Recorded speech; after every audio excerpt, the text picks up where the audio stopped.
Good evening, First Baptist Church and audience members, and good evening, Chairman McKay, Supervisor Alcorn, Supervisor Palachek, and Supervisor Faust. I'm Kofi Annan, servant leader of the Social Justice Ministry of First Baptist Church of Vienna. Welcome to the Legislative Justice Supervisors Forum.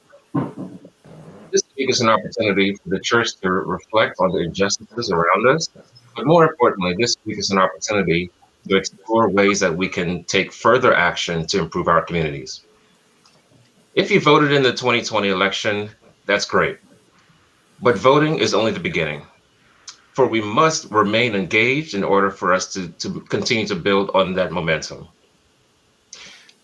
This Legislative Injustice Week comes at a moment when our nation is grappling with the realization that we have not made nearly as much progress on race relations as some thought, that the disease of racism that some had hoped was in remission had actually metastasized and was now becoming stronger than ever. Our democracy is as fragile and polarized as it's been in decades. And to top it all off, we're continuing to be in the throes of the deadly COVID-19 pandemic, which continues to ravage our communities.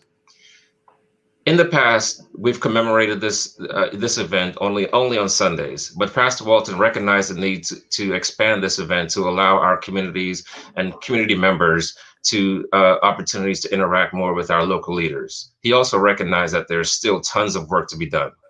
At this moment, I would like to welcome Pastor Walton, the shepherd of our flock and visionary for this series of programming. Pastor Walton, the floor is yours.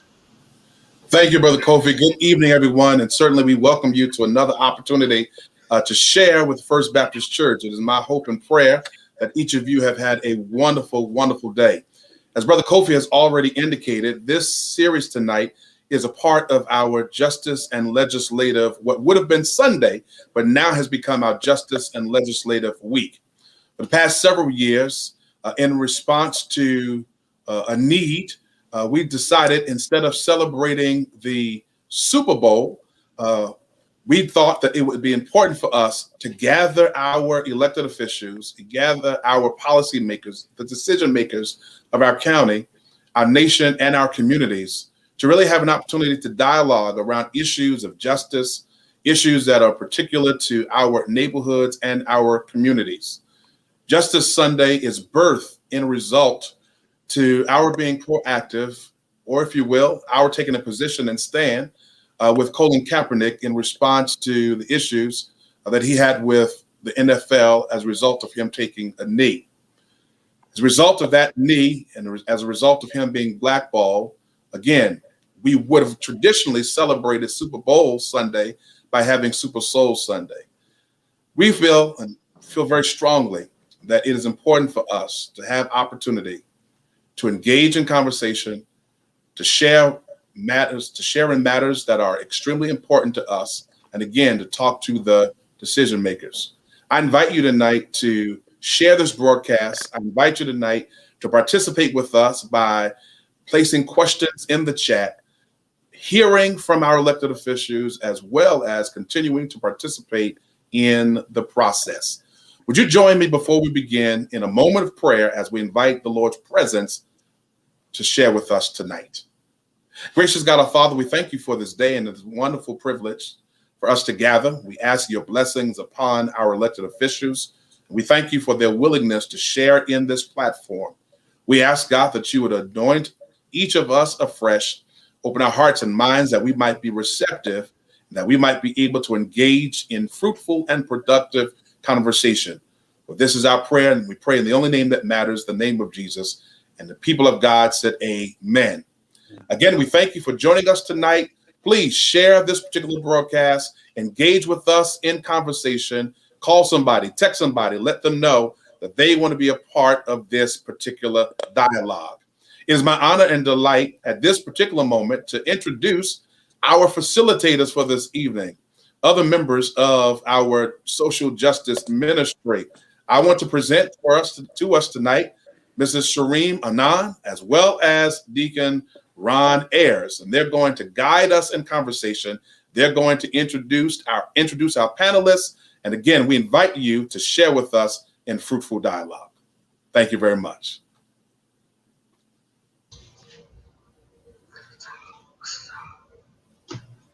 Thank you, Pastor Walton.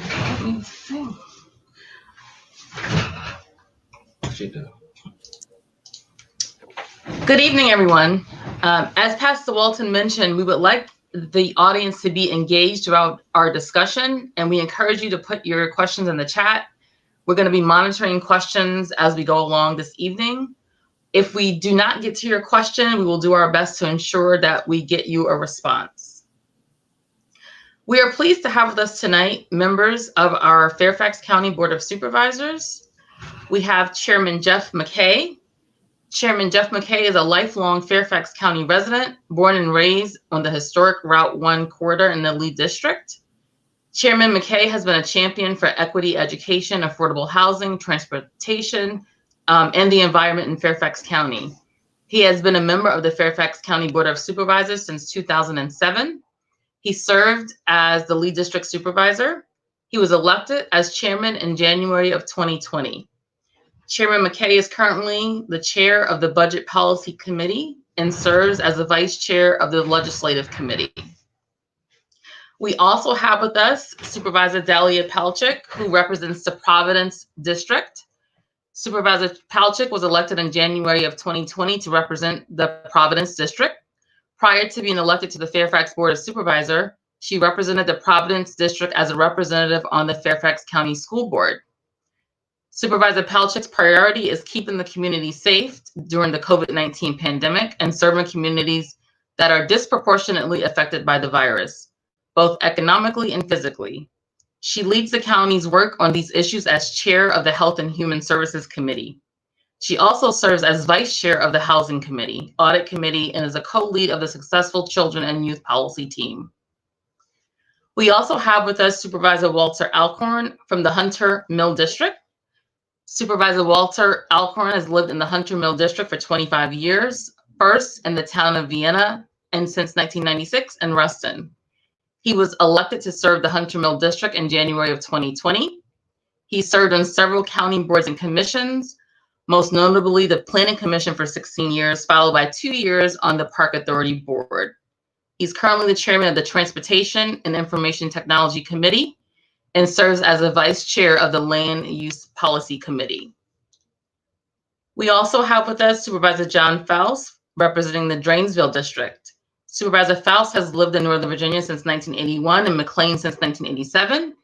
He was elected to the Fairfax County Board of Supervisors in November 2007, re-elected in 2011, 2015, and 2019. He has used his commitment to hard work, advocacy for his community, and problem-solving leadership to serve families and businesses in the Drainsville District and Fairfax County. Supervisor Faust currently chairs the Economic Initiatives and Housing Committees, Economic Advisory Commission, and serves as a vice chair of the Budget Policy and Health and Human Services Committee. We thank you all for being with us tonight and looking forward to some great dialogue. Now, I would like to ask each panelist to give us some very brief opening remarks, and if you can tell us one thing that you are optimistic about in 2021. I'll start with Chairman McKay. Thank you very much, Shareem, and thank you for that kind introduction. This really important conversation for us to be having, not just tonight, but a conversation I think we as a board have every day, every minute of every day, how we can build a more equitable, forward-thinking Fairfax County. And what makes me really optimistic as I sit here tonight is that we have a lot of the infrastructure, resources, a board that's positioned to make advances in ways we've never seen in Fairfax County before. And while this year has been the toughest year I think any of us have seen maybe in our lifetimes, it also is a chance for us to look back and think about a lot of positive things. One is, I think we will recover from this pandemic more effectively, more quickly. than most anywhere else in the country. And when we saw some of the issues of race come to the forefront of the conversation this year, we had a chance to look back at some of the advances we've already made in Fairfax County, and also to double down on the work that we have left to do. So what makes me optimistic is I know we're building a better Fairfax County for the future. And when I look at my own children every day, they will be living in a world very different than the one most of us grew up in. And that makes me optimistic. And I know that with the work of this board, we'll make major advances in this 4-year term. And we already have made major advances, but I'm really optimistic to live in this community and to know that, Fairfax's best days are ahead of us, and that we're all focused on building a more equitable community. Thank you. Supervisor Palchik. Hi, good evening. Thank you so much, Shareem and Kofi and the entire community. Pastor Walton, always a pleasure to work with all of you, and Ron as well, ever since my time on the school board.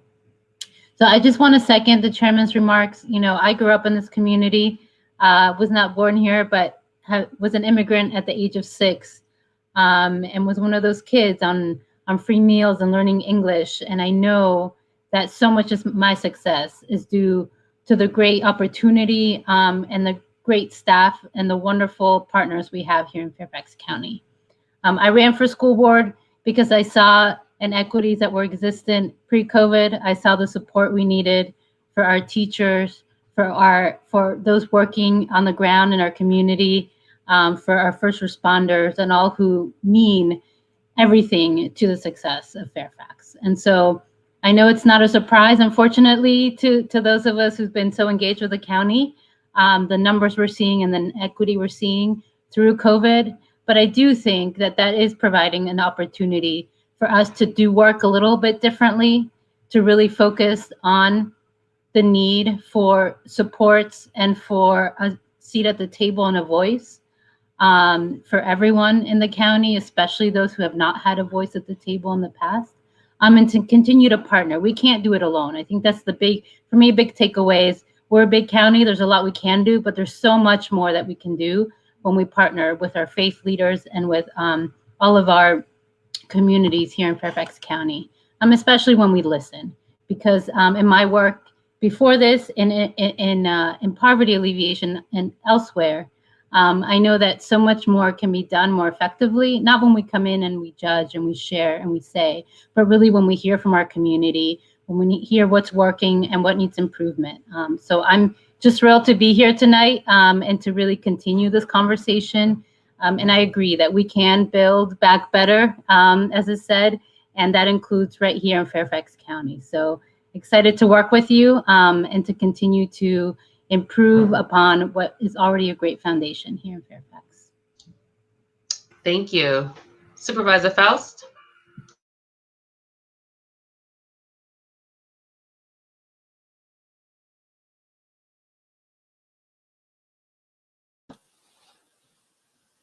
Supervisor, you're muted.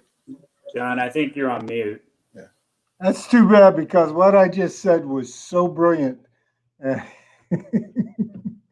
And I'll never be able to repeat it.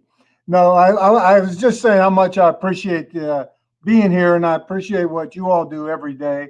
I'm excited about the coming year. Across the board, I think we're going to see a lot of good things happen. I think we're going to truly believe that we're going to make significant progress on the COVID front. The county health department has in place an infrastructure that will very effectively help us all get vaccinated when and as the vaccine becomes available. And every indication from the federal level is that more vaccine will be coming. So I think we've done at the county level what we need to do to prepare. And now it's just a matter of getting the product and getting it into people's arms. I'm so excited about that. I'm chairman of the Housing Committee, as was mentioned, and I think this year you'll continue to see a lot of progress in terms of developing new affordable housing, and hopefully in terms of preserving the housing that we have. We have a strategic plan that calls for delivering. We identifies a need for 15,000 affordable dwelling units for over the next 15 years. County has committed to a minimum of 5,000 to deliver. We're already on our way, and we're doing it not so much the way we thought we would with a massive infusion of cash, but more in terms of public-private partnerships where the county's making land available to low-income housing developers. And there's a formula that's evolving that's very effective, and I just think we're going to continue to make progress in that area.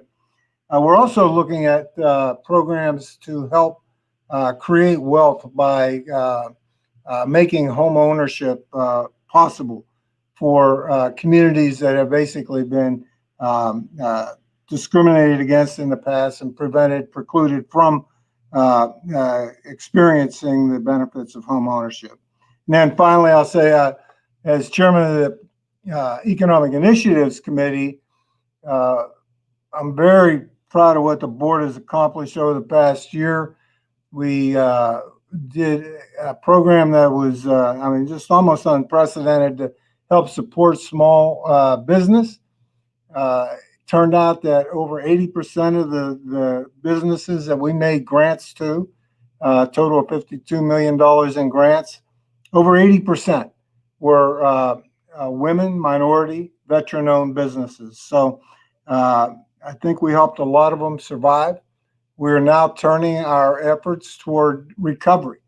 And once again, we're going to focus on those small businesses, mostly in retail, restaurant, and other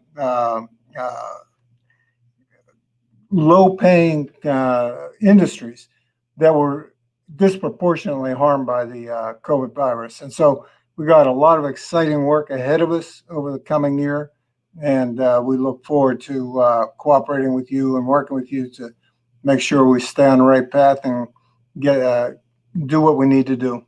So thank you. Look forward to your questions later on. Thank you. Supervisor Alcorn. Thank you, Shireen, and thank you, Pastor Walton, for inviting me this evening. I'm going to mention one thing that's not been mentioned yet that I'm optimistic about, and that's some more steps on police reform. We've done some things in Fairfax County in the past few years, and some of my colleagues have been a lot of the reasons for that have been very good. But we still have problems. We still have challenges that we're dealing with. And one of the things that one of the supervisors who's not here tonight, Supervisor Lusk, and I did a board matter earlier, actually it was last summer, to ask for some hard questions to be answered. Questions about, are we actually addressing some of the needs in our community relating to mental health, relating to behavioral issues in the right way that we provide emergency response? So we're in the process, and I want to thank the board and give credit to some really dedicated senior staff for moving this idea forward. And we're in the process of doing a series of micro pilots to figure this out, because the old model doesn't always meet the new needs, and that's what we're seeing as we look into this further. It's not every time a call comes into 911 and there's a crisis, it doesn't mean there's been a crime that's been committed. Doesn't mean there's a threat of violence. Sometimes it just means there's a mental health issue or a behavioral issue that needs perhaps a little different response than what we've been used to providing. So this isn't just here in Fairfax County. This is something that we're seeing in a lot of places, a recognition that really did, in large part, I think, come from all those videos that we've all seen and that got many of us out to protests and out onto the street to object to. But this is, I would say, the benefits of that recognition and understanding that we do need to do better, that we need to have better government responses to individual crises in our community. So I'm very optimistic about that. And I do want to say, Shireen, unfortunately at 7:30 I have another meeting that I have to go chair, so I'm going to be dropping off, but I'll be around definitely until then. Thank you. Thank you very much. So we will start with some questions that's top of mind, I think, for everyone in regards to COVID-19. So really around the vaccination. So now that we have vaccinations available, we're all hoping that we see some relief on the horizon in the very near future. When do you expect to have enough vaccinations available for all Fairfax residents who want the vaccine to receive it? Supervisor Palchik, I will start with you as chair of the Health and Human Services Committee. And then Walter, I know you have to leave, Supervisor Alcorn, so if you want to jump in as well on this question. Sure, happy to do my best. As you may know, as was shared, the infrastructure is in place. We're ready to go once we have those vaccines. Unfortunately, the deployment to our community of those vaccines is not under our control. Otherwise, we could be more precise. It could be months.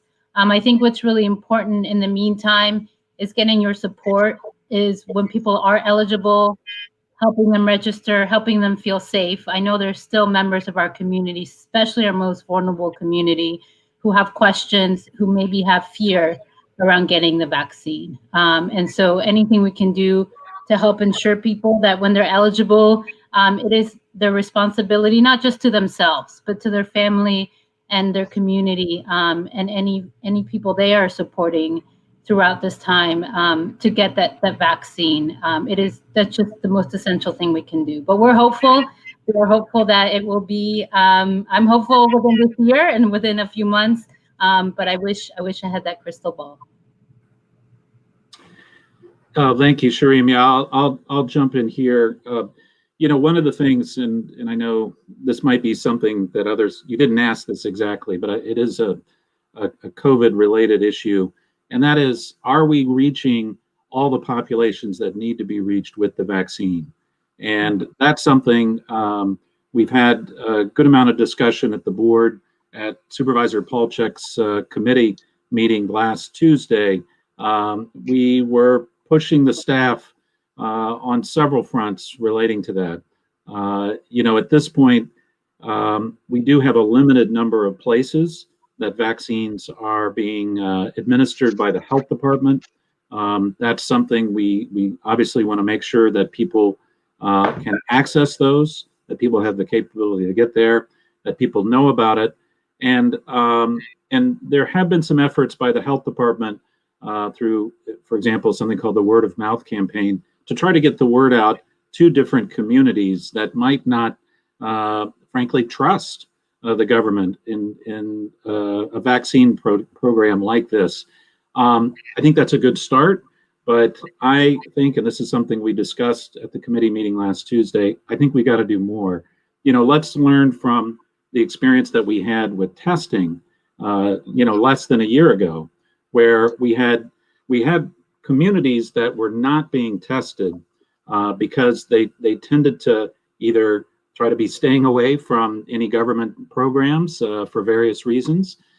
We also had situations where we didn't have the right ambassadors at the time and the right people to go in and actually who knew the community, knew members of the community, and were able to actually bring people to get tested and to make sure that they understood that this was something that actually would help them and not something that would be a danger or would in any way get them into trouble. So I think we need to learn from that and then prepare for the next step of our vaccination program, which is not everybody clamoring like we all are now to get vaccines, but frankly, really actively reaching out to people that are reluctant to be vaccinated or don't realize the importance of it, and frankly, need the assurance that it is safe and that it's good not just for the community, but it's also good for them personally and their families. So I look forward to a more active engagement on that side of it, and I appreciate the opportunity to talk to this tonight. Thank you. Thank you. Chairman McKay, Supervisor Faust, did you have anything to add? I do, Shireen, because this is something I literally am living and breathing every single day. Matter of fact, right before this call, I just got off the phone with the governor because, Virginia has changed their vaccination distribution to a per capita distribution in the name of equity, which is great that the state is thinking about, how we can equitably distribute vaccine across the Commonwealth of Virginia. But the one thing I made clear to him is that geographic equity is one thing, but racial, economic, and social equity is something different.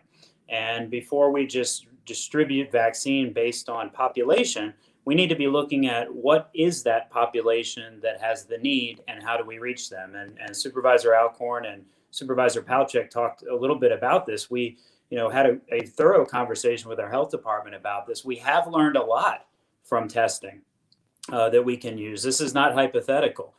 When the early disproportionalities in testing came out across the country, Fairfax County closed the gap in that disproportionality faster than about anywhere else in the country, because we deployed mobile labs into communities of color and communities that we knew wouldn't be able to reach testing sites. We made it clear that you didn't have to pay to be tested. We stood up over 50 testing locations across the county.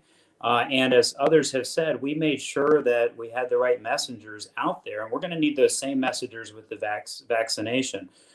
This vaccination hesitancy, as it's called, is a real deal. We have 200,000 people on our waiting list right now to be vaccinated in Fairfax County. We're getting about 13,600 vaccinations a week.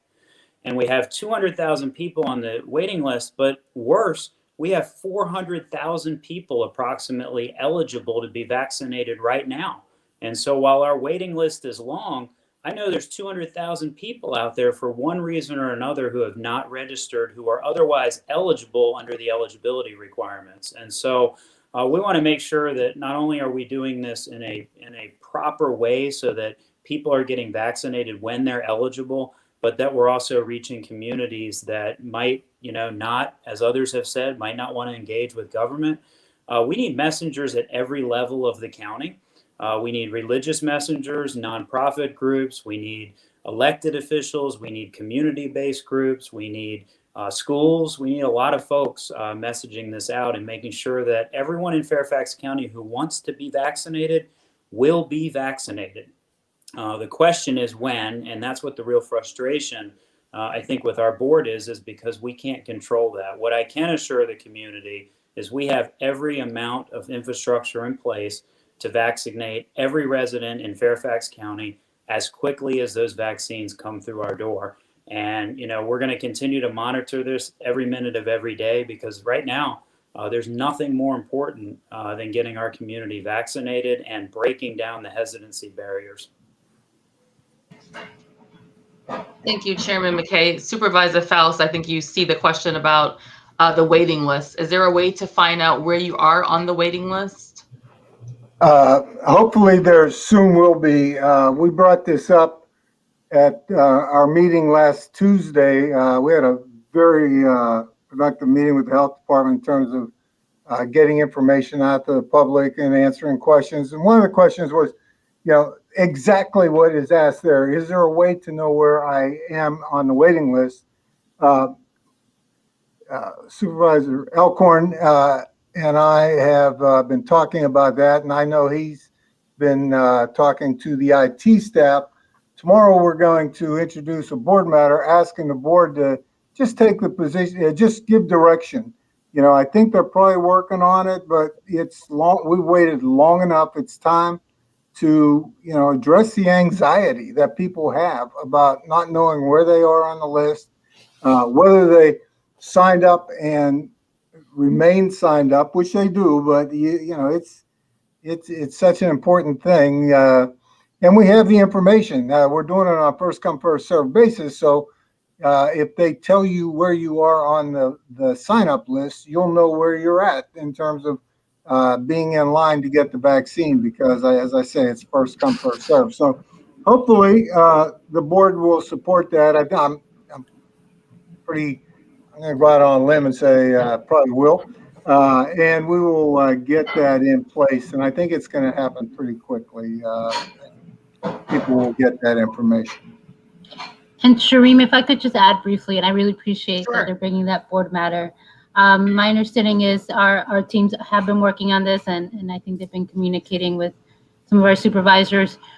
The hope is, the understanding is, obviously, if all goes well with IT, is that there should be more communications to those who are registered, and after they register, that should be available after this week. So I know everyone is working on making sure that the communication is there, both here locally, but also when it requires coordination with the state.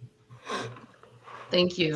Shireen, if I can jump in for just a moment, and my point of question is related to the question that appears on the screen, and that is, I believe that the health department has been very good in including the faith community as a partner to address the hesitancy. We've been, as I refer to it, we've been good. They've been good in reaching out in terms of us being partners on the education side of it. I must say, I haven't felt that same level of comfort with the implementation side of it. And by that, I don't suggest that we can do the job for them.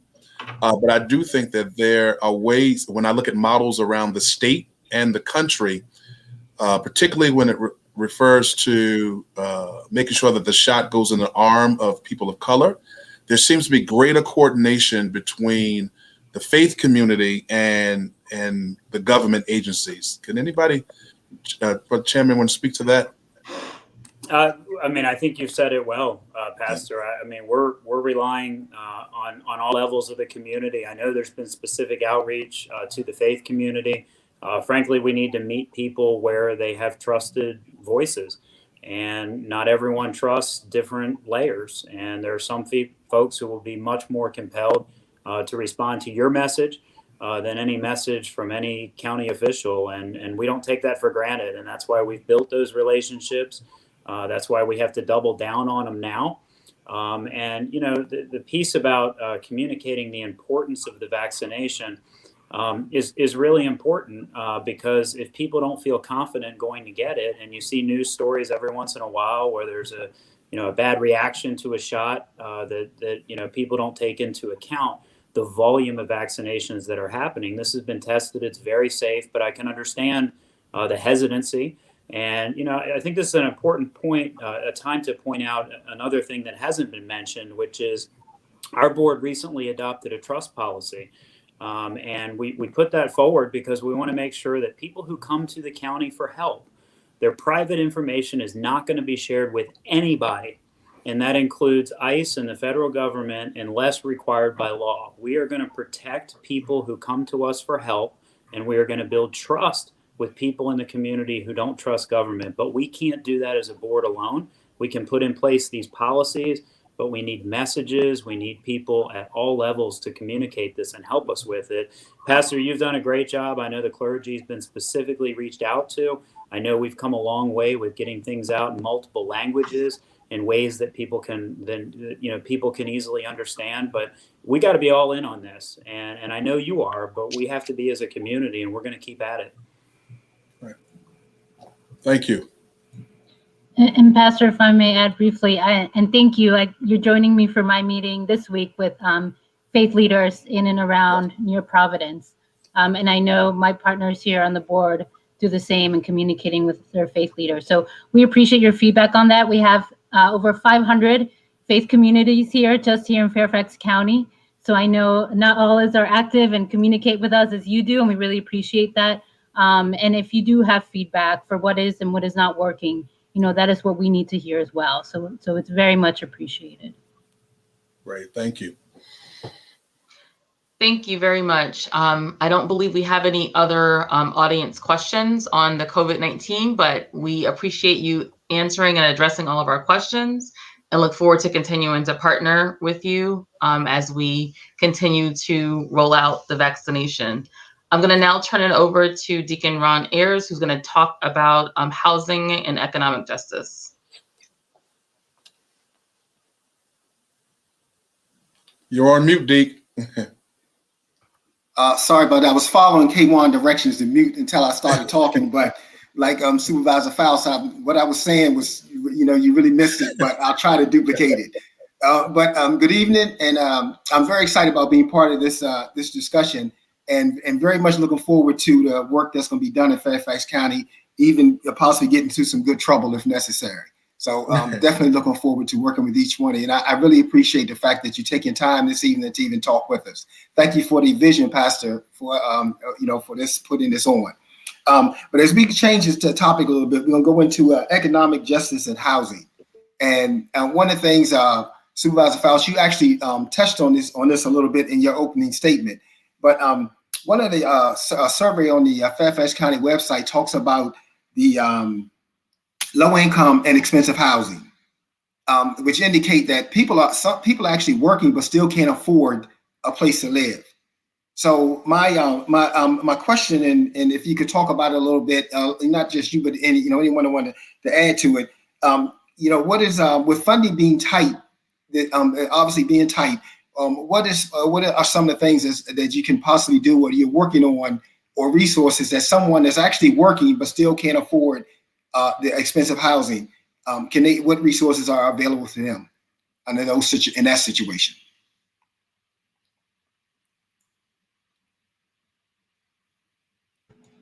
You muted, Supervisor. You muted. Yep. There are basic resources that have, I guess, always been there, or seems like they've always been there. For example, the vouchers that are available to help pay rent. It's a federally financed but locally run operation, and it's responsible for putting a lot of people into housing, affordable housing. But what we're doing at the county level, we've made a commitment. Our board, I think Kathy Hudgens was the conscience of the board in terms of affordable housing for many years, and I give her credit for getting us to a point where we were ready to make a significant move in terms of affordable housing.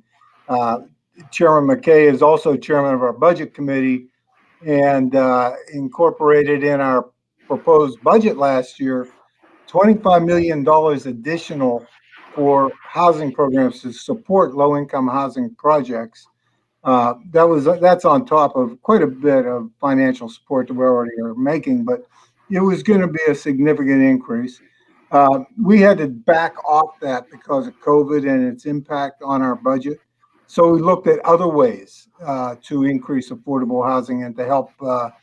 The biggest problem right now is inventory, making units, creating units. So we're working in public-private partnerships. We've had over 1,000 affordable dwelling units. When I say affordable, I'm talking 60% of AMI and below. Over 1,000 have been created, probably another 1,000 in the pipeline. And like I said earlier, we have a formula now. We're going to really make progress toward increasing the number of houses available. We're also working on zoning issues. Two major ones. One is a workforce development or workforce unit program that we have that currently through the zoning process makes units available for people who are earning between 80 and 120% of the AMI and they provide them at a reduced rental. We're adjusting that downward because 80 to 120% of AMI people earning that can pretty much afford to pay market rate. We're going to make all those units available at between 60 and 80, I think it is. So that's a major change, that zoning change that's going to really help in the coming year. There are other things we're doing, but the way I will finish my answer is that you have a board now that has been sensitized and is focused, truly focused on the affordable housing issue. We're looking at how to create home ownership programs. We're looking at how to preserve affordable housing that is being taken away by the marketplace. And we're looking at and have programs in place to create affordable housing. So It's a good news story, I believe, and I think we're heading in the right direction. Ron, if I could add one thing to John, really described a lot of what we're doing really well. But for folks who might be at immediate risk of losing housing, they should contact our CRP line, and there will be people who will be there to assist them. And that number 703-222-0880. As was mentioned earlier, we put a lot of money into set aside a lot of CARES Act money to help people who couldn't pay their rent. We've been, messaging to the state repeatedly about extending the moratorium on evictions through this process. And most importantly, and this was just announced a week or so ago, our staff's been working for a long time with the federal government to get approval of a grant program for protecting people in housing as a result of COVID. And we recently got awarded a $34 million grant in Fairfax County to help people who are at risk of eviction, at risk of losing their housing related to COVID. And so we're standing up that as we speak to provide even more relief to folks. But I can't encourage people enough. If you're having a hard time with your rent, having a hard time with your mortgage, reach out to that telephone line. There are folks there at the county at CRP to help you. We've put funds in place to help people. The last thing we can do right now is have people, no fault of their own, lose their housing. And we need to do everything we can to keep people who are in affordable housing already in it, and at the same time grow our base, as John just mentioned earlier. And so I just want to get that in there. If anyone's listening and knows someone who needs help, how to access resources immediately. Thank you, sir. Thank you. Okay, just one follow-up to that is what is the county doing to inform landlords of the new state law that they cannot discriminate against potential renters based on the source of income, meaning the vouchers that you talked about, Supervisor Files, with the vouchers, and what will happen to landlords who continue to turn down applicants with vouchers? Yeah, that's a good question, and I don't know the answer to it. I know that it's something I've talked to others about, giving direction to the county staff to get that word out, because it is a new development, and so I'll follow up on that. Okay. Yeah, I mean, I think the only thing I can add to that is, well, first of all, I know you asked for the number. It's one of the few I have memorized. So it's 703-222-0880. There is a wait. Unfortunately, I know we are seeing more and more people needing support, but that is available Monday through Friday, I believe, work hours. But we do have, and thanks to the chairman, have put together a task force to help address as quickly as possible the concerns around evictions, looking at in a multifaceted manner. We do have a team that has mapped out where we see people who are starting to go through the process of eviction and writs of evictions and the different steps, so we can get ahead of them. And I believe they're also even working, with the sheriff's office to try to support people before they go through the process, to communicate with landlords where we're seeing larger numbers of evictions, to make sure they're aware both of the resources and also of either the local, state, or now federal changes, because they happen pretty constantly, and making sure people are aware of that. To working with the larger, and also some landowners, right? They own one home, and if that is not coming in, they might lose their own home. So making sure they know how to communicate the county resources and the state resources to their tenants. So it's a lot of work, but we do have a team from different parts of the county who have been working day and night to help address both the immediate needs and looking at the longer term needs for support and for those additional units. I can tell you, in Tyson's, more than 700 units have been built that are for workforce or affordable housing.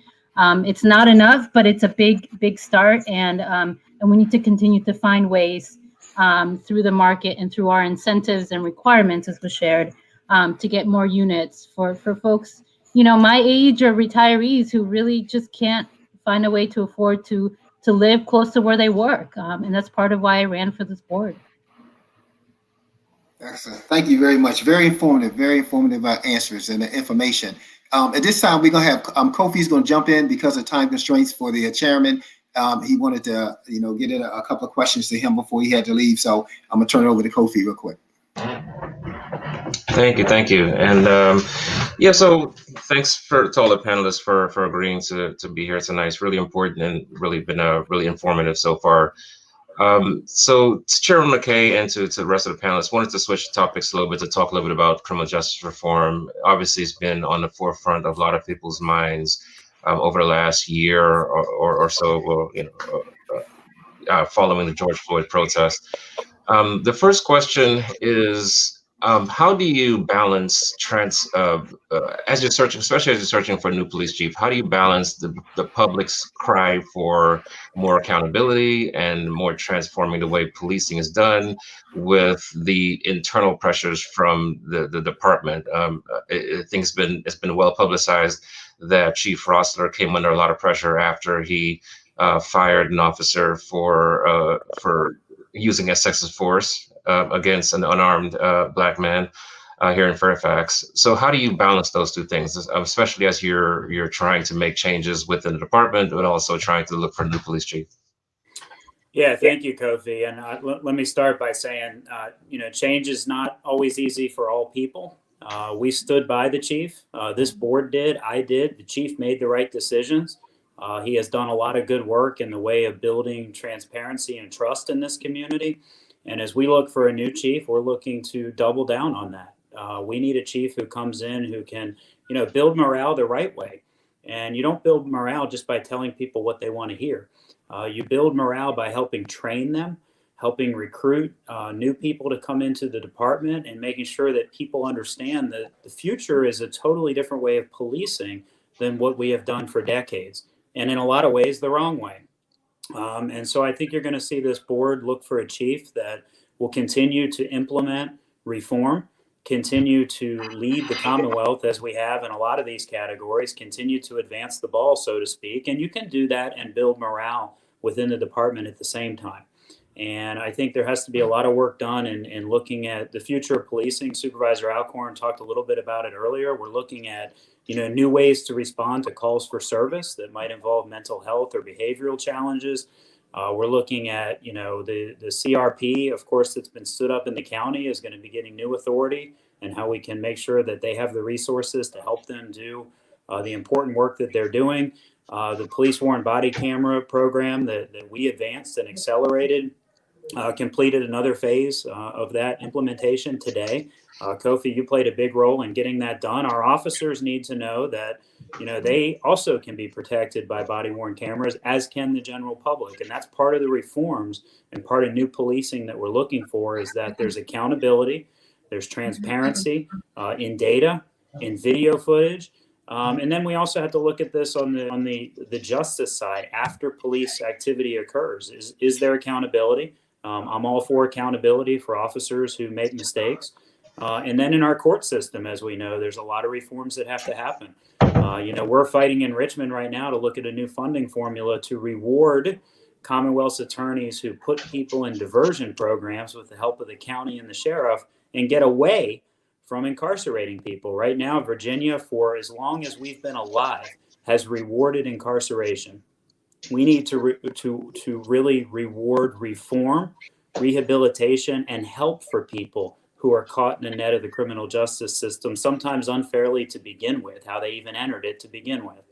And so, as you know, there's a lot of things happening, but the simple answer for the chief is the head of the department. The chief is accountable to the Board of Supervisors, and this Board of Supervisors will accept nothing less than continued accountability and advancement of transparency, and frankly, better training and transformation of our department into the type of department that people expect in Fairfax County. And that's what our board is committed to, and that's what the new chief, whoever that man or woman is, will be accountable for, making sure we continue to do that. Thank you. Would anyone like to add anything to Chairman McKay's answer? I mean, I'm happy to add a little bit. I have an echo. I hope you don't hear that. So absolutely what the chairman said, I've been also serving on and now chairing our Diversion First leadership team, as well as serving on our domestic council to end domestic violence. So we know all these issues are intertwined, and I think as was shared, some of them, we're funding our CSP here, our mental health Diversion First programs above and beyond really anyone else in the state and above what the state gives, to the point where if other places and localities were doing programming and supporting their CSPs the way we do, we would be closing state mental health hospitals, not having a bed shortage like we're having. And so it's looking at the way that some of the funding happens and the priorities are happening across the state. I think the chairman shared some of them. And I've just learned so much more this year about how they impact our ability to do more and our ability to fund these programs that we know are evidence-based, trauma-informed care, everything that we need to do to train, and expect the best of not just our community, but of our first responders, of our police officers, of everyone in the county. There's so much more that needs to be done. We know that all of it requires funding. And we know that some of that can come here locally, but he cannot say it enough, the chairman, of how much we continue to fight and advocate for more support from the state. And I just have to say, I came on the board after we had hired the new fire chief. I think Chief Butler has done an excellent job. And so, I know we're following a similar process. And so I'm confident that hearing from our county executive and the input we will have in that process and the input that's coming from the community and the team members looking at candidates, I'm confident that we will find the next leader that we need for our police department. I would just simply say that I truly believe that the chairman spoke for almost every member of our board in terms of perspective on Almost. police reform. And am I off? Oh no, I'm not. I just think over the years that we've demonstrated leadership in Fairfax County. It's difficult to you always want to get to the end, immediately, but sometimes it takes time. I think the progress we've made has been very significant. There's a laundry list almost of major reforms that have been made. And one of the things that the new chief is going to have to do, not just continue on the reform track, but he's going to have to integrate these reforms and make them work in a way that the police also buy into it and see the value, which I'm convinced the value is there. It just has to be demonstrated. So just sticking on the topic of the police chief for another minute or so. So I know that right now the public has been given opportunities to provide feedback on what are some of the things that they would be looking for in a new police chief, and I think that's really commendable that the board has opened that up. Would there be opportunities to continue for the public to continue to participate in the process? How transparent would it be? How collaborative would it be going forward? Yeah, it's a good question, Kofi, and I appreciate you mentioning the outreach, because we've never done something like that. We've had over 1,000 people weigh in on that survey, and from the beginning of this, when I spoke to the county executive about it, I said, we can't have the same handful of very devoted and well-meaning people, but frankly, pretty insiders sit on a narrow panel and review chiefs and then give us their recommendations. Rather, we'd like to get some people whose voice has not been heard on this issue, be able to fill out a survey and get more responses. All of those responses are cataloged. They're going to be put into a report provided to the board so that we can see all of the community input that we've received. As you know, we also asked Polyhire, who's doing the search for us, the firm that's doing the search for us, to reach out and do individual interviews with larger groups that are stakeholders in the county, and we gave them dozens and dozens of those to give thorough interviews, and those interviews will also be captured and shared with the board for our consideration. And then internally, there's a county team that's also reviewing the credentials of the applicants. And, they're looking at it to through a lens of bringing the county board candidates that are diverse, that are different, that, better reflect our community, and that reflect the results of the surveys that were done and the input that the board has provided to date. And so I think at the end of this, we will have had the most inclusive process we've ever had to hire a single individual ever in Fairfax County. And, as was mentioned earlier, we're using a lot of the success that we used when we recruited Chief Butler here. I can tell you that we've gotten a lot of good responses from candidates. They run the entire gamut demographically. Most of them, of course, are from outside of Fairfax County. We do have a few qualified candidates inside the county that have applied. And so I think this process will serve us well. We will look back on it and say, hey, was this as expansive as it could have been? But I am confident that the feelings of our community are going to be well known to this board. And I think they will be consistent with what I said earlier in terms of what the board is looking for in the next chief. Thank you. My other question is circling back to training. So it was mentioned earlier that we do need to make sure that our officers are trained appropriately. However, some people look at the incident that happened at the Capitol on January 6th as evidence that officers are able to use restraint. They just don't always use them when Black suspects are involved. And so all the training in the world won't necessarily solve that issue, which some believe is really just inherent racism and just not valuing Black lives the same way. So how do you balance that, and where do you fall on the question of training versus implicit bias, and how do you figure out how much training is necessary versus how do you dealing with inherent biases? Well, inherent biases, implicit bias have to be rooted out. You can't always change or train somebody who's wired very differently. And when mistakes happen, you have to root those people out. Frankly, at the very top of the department, you have to set a tone of what our expectations are. And we've been doing that. What I saw happen at the Capitol versus what I saw in even a few of the protests that I participated in terms of police presence was shocking. It was like two different worlds.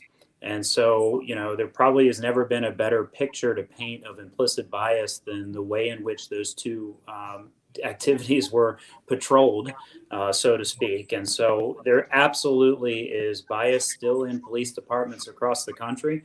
Our job is to train people, to set the standards for them, to put SOPs in place that hold them accountable so they understand the rules of engagement.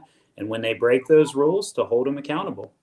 That's the way you root out implicit bias that exists in departments. And if you retreat from that, if you don't provide people proper, thorough training, and you don't hold them accountable, and they don't clearly know what the rules of engagement are, then you perpetuate this history that we've had where that's an allowable offense. And in Fairfax County, we're not going to allow that to happen. And, a lot of that takes time, admittedly.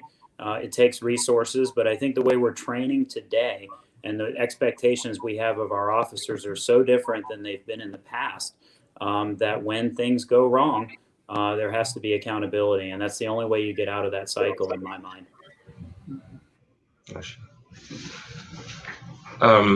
The other question I had was so you've all alluded to transforming the way policing is done, and built into that is having police do less, right? With their understanding that they're really good at some things, not so good at some things. Not maybe they shouldn't be involved in mental health service cases involving someone going through some mental health trauma. The other area that a lot of people have been asking for them to be less involved is with regard to youth, and particularly the school resource officer program. To date, the county has been reluctant to take the school resource officers out of school. Is there any chance that there's any more movement on that issue going forward? I'll let my colleagues weigh on this, especially Supervisor Palchik with her background. But I will tell you that, as you know, a whole MOU was rewritten. It was a model for the state. We saw major progress in terms of declines of arrests, especially among Black students. As you know, in the reports that came out, 63.5% decline in arrests is pretty significant, shows the MOU is working. The MOU was long overdue. I think, I'm open to looking at certainly much less police presence involved with our youth.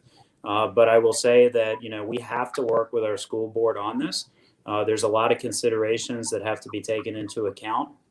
I know the school board is having conversations about this, and ultimately, if the school board says that, they no longer want an SRO program, then obviously our SRO program is finished because they're not, allowed to be in the school. But I do think there are some value to SROs. I mean, we've had some examples across the county where they've been very good. They've helped a lot of youth. They've partnered with the community. I think the revised MOU has helped them with mission a lot better. And the reports that we now get that are published show us exactly what's happening in our schools. But since schools haven't even been open this year, we also need to be just looking at arrest data, period, of our youth. And is there disproportionality occurring? Because our youth are not in school buildings right now for the vast majority of this year. And so we need to be conscious of that and look at that. And I've talked to the police about how we're going to catalog that, because it's important to know what happened even when our buildings, for the most part, weren't open. But the long answer to it, Kofi, is, this really has to be a collaborative effort with the school board.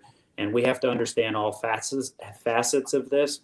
But I am happy that progress has been made. And I'm open to further progress and further changes to the program to continue that. Yeah, I would like to note that there was an initial 60% drop, but then that number started creeping back up in the subsequent months and semester. So it was a little bit of a mixed progress on that. And the concern is that as we get further away from the changes made, then we still start seeing some of those same arrests for some of the same issues. And then, a couple years from now, everyone kind of forgets about what the MOU even says. So, but I'll let Supervisor Palchik weigh in on the topic. Sure. No, and I don't have much to add other than, I know we went through that process. It was an extensive process. It was long overdue. And we made a commitment at that time that we would continue to review it and to see where there was progress and where changes still needed to be made. Obviously, sharing what Chairman McKay said, I'm on the Board of Supervisors now. Absolutely, this is one of those areas where we need to work with the school board. When I was growing up, it wasn't police officers. We had security guards or other ways to help principals and teachers both be trained in trauma-informed care and how to de-escalate. There's a lot you don't learn when you go to school to be an educator that you absolutely, we need to focus on where there are gaps in that training so that they feel safe, so they know how to handle issues before they escalate. But again, it is, I know there have been a lot of ideas thrown out there, whether they're somewhere else on campus, but not at the school, or, physically what that means. So, I think we need to go back. Like we said, a lot of kids have not been physically in school. So I think we need to see what's working, what's not. I'm also a big fan of our neighborhood community services, learning from our community center and other folks outside the schools, right? We're a community. It's not just our teachers. We put a lot in our schools, but it's our whole community that's supporting our youth. And so how do we address the needs of the youth? Sometimes it's, having spaces open that are safe for them to hang out and spend time after school. So really looking at it collaboratively. And I do think whether it's through the SCIPS committee or others that we can help address both the needs and find ways that we can, move forward and not relying so much on systems we've had in place to make sure all of our kids are safe. So I'm happy to keep reviewing that, see what worked, and as we committed, see what the next steps will be moving forward. Got it. We have time for one more question. So I had a question about gang databases. So as Chairman McKay, as you know, we've engaged over the last few months about ways to provide some more transparency as to how people are listed into or entered into these databases. And it was pleasing to see that the Northern Virginia Regional Gang Task Force is going to ending its use of GangNet. However, there's still Fairfax County police still use other databases that use similar criteria to enter people into these databases and label them as gang members.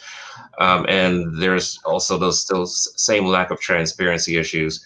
Will there be a progress as far as on this issue this year?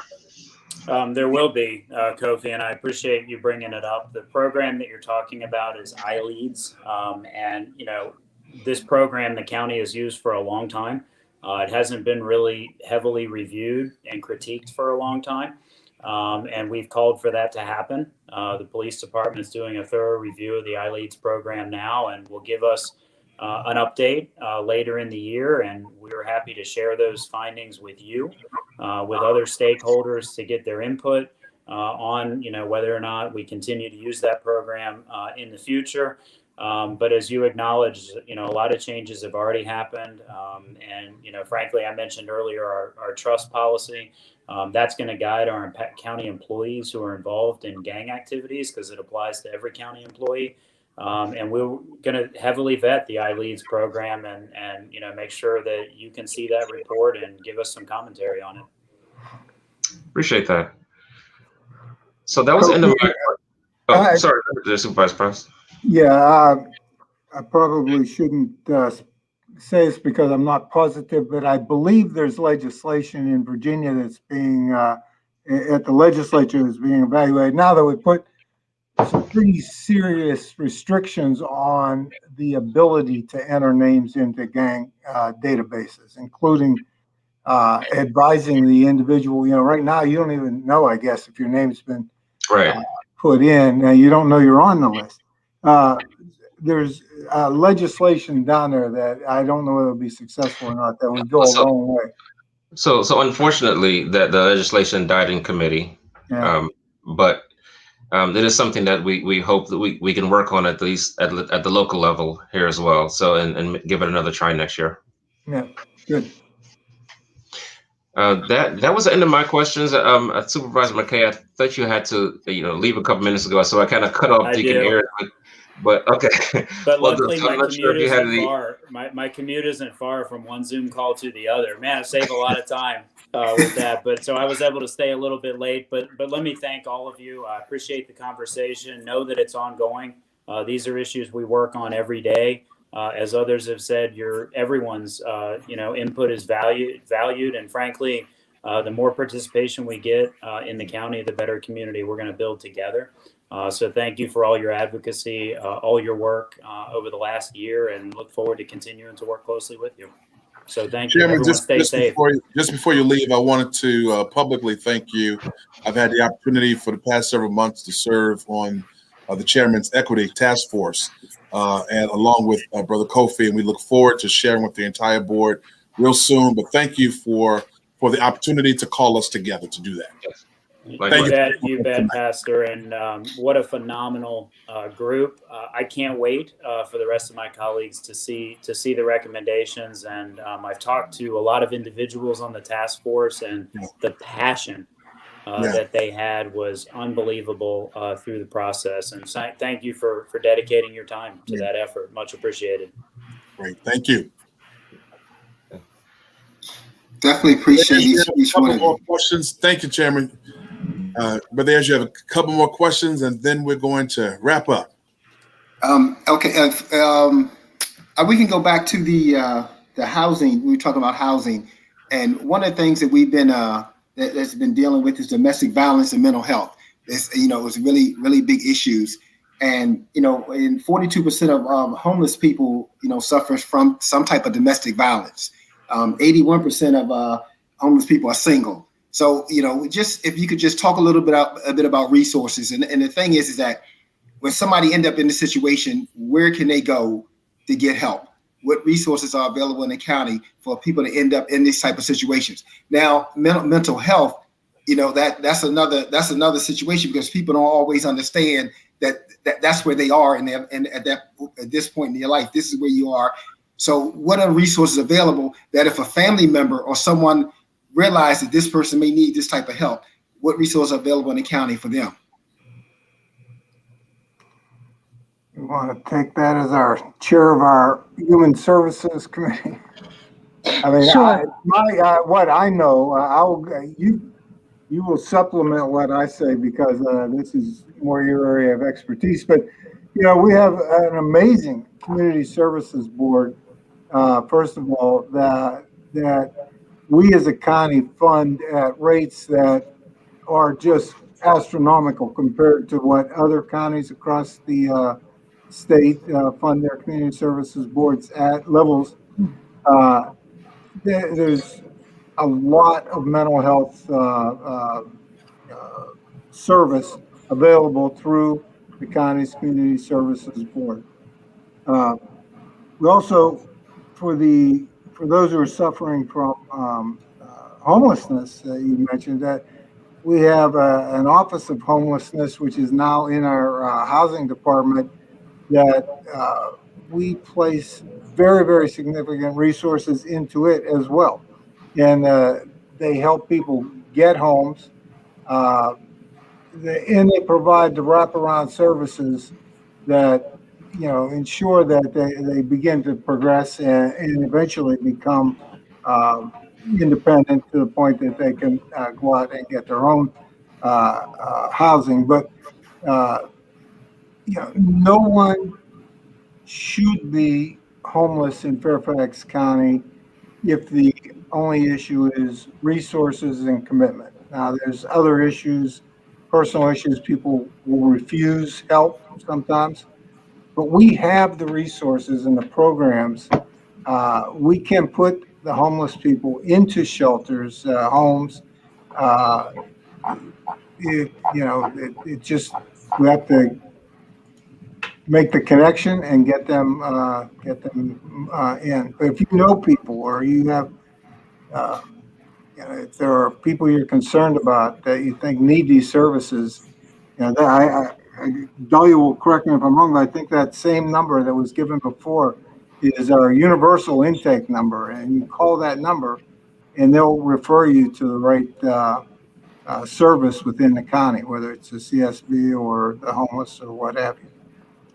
Yeah, no, absolutely. If I can just add on everything John said, we do have an additional 24-hour hotline. It's 703-360-7273. I think we have too many numbers out there. I know we're working to look at, I think for Virginia, to approve numbers like Maryland has, the 311 and others. I know we're still working with the state and IT to get sort of just one number that people can call, but there, the number John shared will work during regular office hours, but if not, this other hotline, 703-360-7273 is the 24-hour hotline for domestic and sexual violence. And I have to tell you, one of the, my favorite events and programs to attend every year has been our partnership with the faith communities for our hypothermia shelters. We see absolutely, and what I love is we always have a conversation there where we really hear from the members using those services as to why they're there, hearing their stories, and you realize it's not that far. Sometimes it's just lacking housing, lacking financial support, lacking family support that really takes people past the edge of feeling that they can be self-sufficient. But this year our staff moved so quickly since we knew because of COVID we couldn't have that regular model to stand up, and we have a really creative one here in my district of using a building we bought, a former Container Store, to really support our community members with our partners from Facets and others who run these programs. So we have, like John said, very coordinated services here in the county, being able to communicate those, to work with all of our partners so that our trusted partners, like our 500 faith leaders, can share those resources with their community members, I think is one of our biggest challenges, honestly. Great things come with being such a large county, but I think being able to be trusted and communicate and partner at, I call it the micro level, the community level, the neighborhood level, can be a big challenge that I want us to keep working on. So like John said, I think we have a lot of programs, and if every county and the state funded it the way, we're doing here in Fairfax County, I think we'd be in a much better place and be able to, like I said, close some of those mental health hospitals, because in other places there are people there who shouldn't be there. But we do try to support as much as we can, and to have coordinated partnerships and coordinated service planning for each one of these. The website, if you want to go to it, on domestic and sexual violence, on the Council to End Domestic Violence, are great resources. And there's just so much we do. Sometimes we have a hard time being able to communicate that to everyone and to hear where there are gaps. And so, yeah, I mean, I think it's something that I worry about and keeps me up at night, how we're going to help people and what we don't know, because we're not seeing people face to face right now. I think that's a big concern. So those of you, especially our faith leaders, who do see community members in person, who do have those relationships, please use these numbers. Please reach out to us, and you can always reach our offices if you're unsure.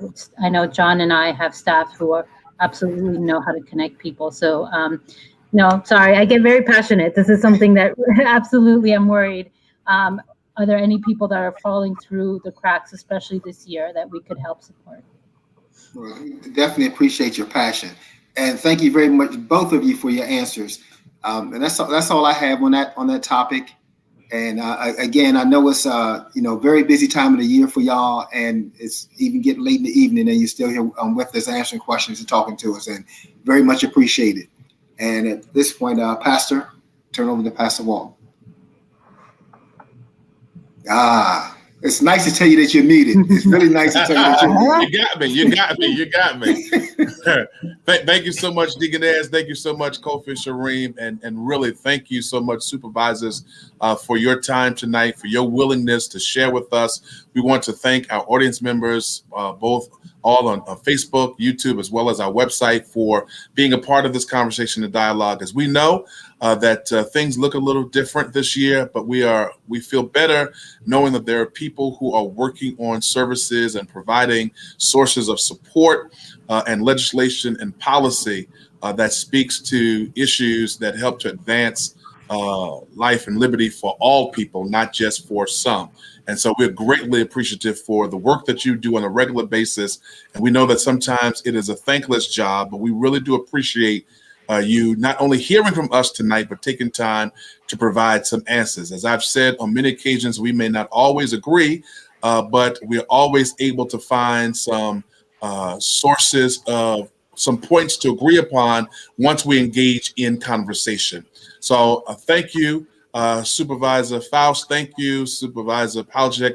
And thank you certainly to our chairman who's been with us tonight, as well as to all of the other supervisors who are with us tonight. We greatly appreciate you and your time, and we look forward to another opportunity real soon to continue our dialogue and to continue to work to advance justice for all. Have a great night, and we look forward to seeing all of you real soon. We certainly want to invite our audience back with us on Wednesday. On Wednesday, during this Justice Week, we will have our Commonwealth Attorney, Steve Descano, as well as Thursday night, we will have members of the Fairfax County Board of Education. Until then, have a great evening. Good night all.